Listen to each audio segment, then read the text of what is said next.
दोस्तों, ये ना तो किसी फिल्म की कहानी है और ना ही कोई किस्सा, लेकिन जिस किसी ने इस अजीब दास्तां को सुना वही इसे देखने भागा चला गया।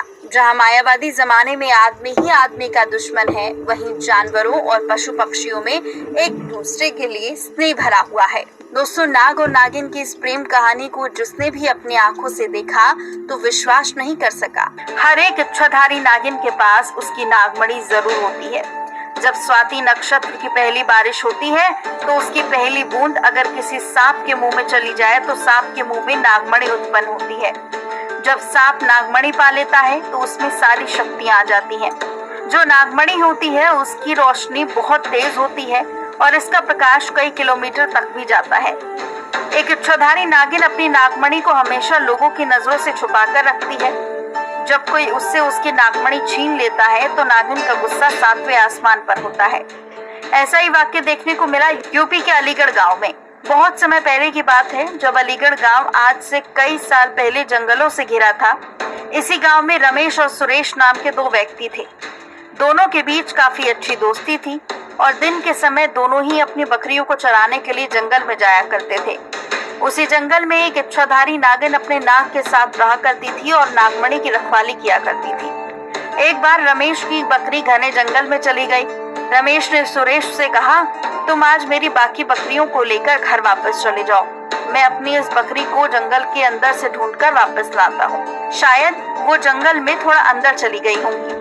नागिन भी अपना वेश बदलकर मनुष्य रूप धारण करके नाग को नागमणि की रक्षा के लिए छोड़ गांव में भ्रमण के लिए निकली हुई थी।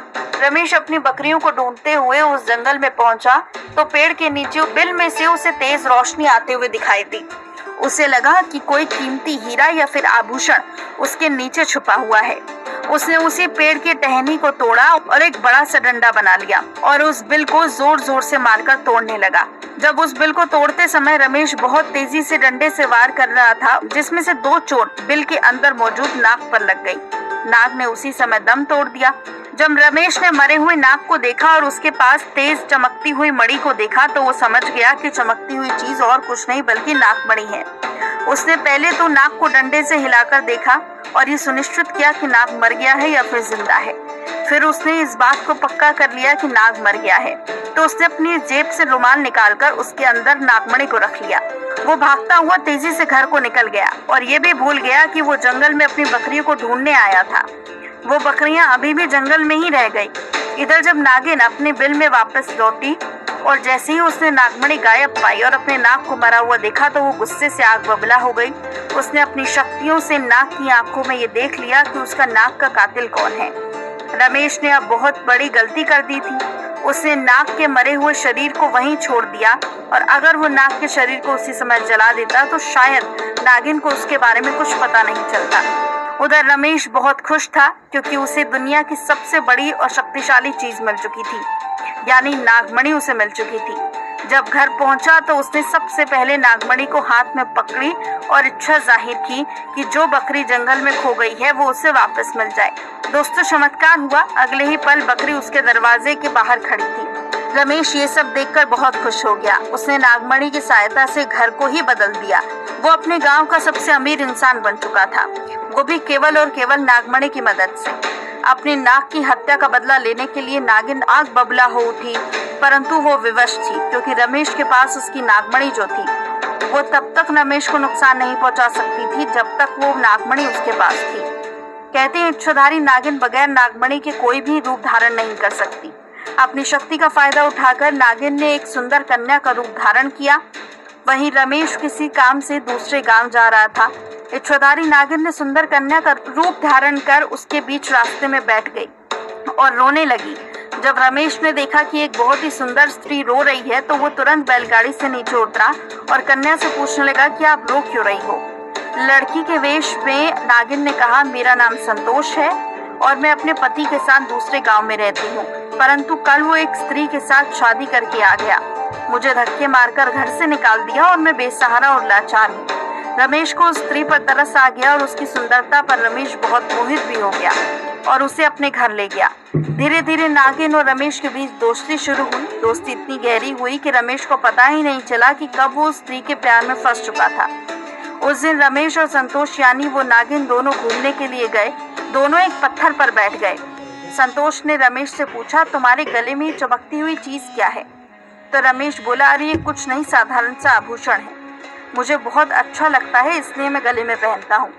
ये वही आभूषण था जिसे आप नागमणि के नाम से जानते हैं।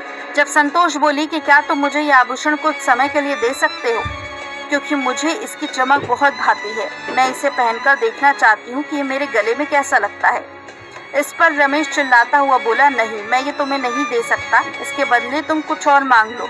इस पर संतोष एकदम से गुस्सा होकर बोली, तुम तो कहते थे कि तुम मुझसे बहुत प्यार करते हो, अपनी जान से भी ज्यादा प्यार करते हो, परंतु मैंने तुम्हारे गले का ये छोटा सा आभूषण क्या मांग लिया? तुम इस चीज के लिए मुझे मना कर रहे हो, मुझ पर गुस्सा कर रहे हो।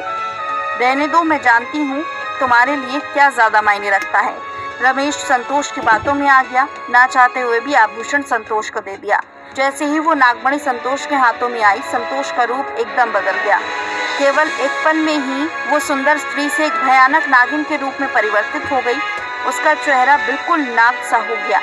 उसने कई बार रमेश को डसा और डस कर उसको मार दिया। नागिन का इंतकाम पूरा हुआ। उसने अपने नाक का बदला ले लिया। तब से ये नागिन इसी गांव में अपने नाक के लिए 500 सालों से आज भी जिंदा है। इसके बाद वहाँ कुछ ऐसी घटनाएं सुनने में आई हैं जिसे सुनकर हर कोई हैरान होता है। वहाँ के स्थानीय लोगों का कहना है कि उन्होंने एक नागिन को महादेव की पूजा करते हुए देखा, तो वहीं इसके बाद अचानक वो नागिन कहीं गायब हो जाती है। इस बारे में गांव के मंदिर के पुजारी से बात की गई तो मंदिर के पुजारी का कहना है कि नागिन अपने नाक की मौत के बाद से भयंकर रूप धारण करके अपने नाक को ढूंढ रही है। जिस तरह से पिछले 500 सालों से महादेव की पूजा वो करती थी, आज भी वही पूजा करती आ रही है। इस मंदिर में वो आती है और भगवान शिव से अपनी प्रार्थना करके बिना किसी को नुकसान पहुंचाए वापस भी चली जाती है। आज भी लोग कहते हैं कि तकरीबन 500 साल से ये नागिन इस मंदिर में रह रही है। दोस्तों, कभी भी एक नागिन के नाक को नहीं मारना चाहिए और साथ ही नागिन की नागमणि को तो भूलकर भी छूना नहीं चाहिए, अन्यथा वो 7 जन्मों तक उस व्यक्ति का पीछा करती है। उम्मीद करते हैं आपको हमारी खास जानकारी पसंद आई होगी। यदि वीडियो अच्छी लगी हो तो ज़्यादा से ज़्यादा लाइक करें। साथ ही इसी तरह की अनसुनी कहानियाँ देखने के लिए हमारे चैनल को सब्सक्राइब ज़रूर कर लें।